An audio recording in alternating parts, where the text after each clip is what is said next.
chicken wings at saka yung leeg niya at tinanggal natin sa manok para yung balat ayan na yung balat tinanggal natin yung balat niya ito, diba, para gawin natin chicken chicharon skin po ang gagawin natin dyan. So ito na yung pangatlo, ito yung chicken chicharon skin.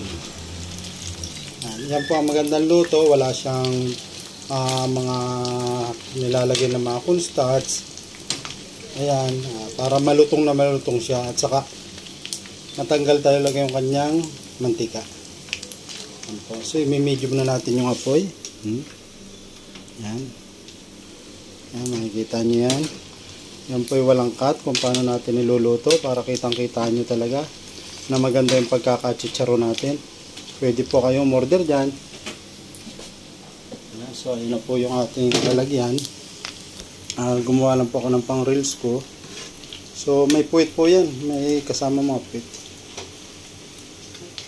Ngayon siya makikita nyo kung paano natin niluto na talagang magandang pagkakaluto ng chicken skin. Wala siyang matitira ng mga mantika dyan sa mga balat niya.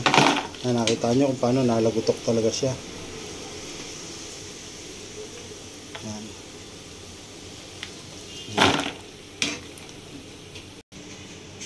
Siya. So magsasalang na naman tayo ng panibago.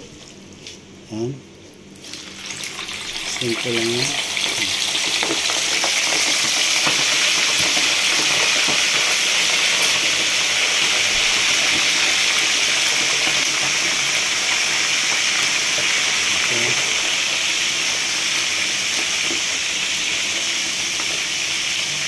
Unti-unti lang paglagay. Pag medyo na ano nyo na yung mantika niya lumabas, pwede nyo na ulit siyang dagdagan para hindi umapaw yung mantika.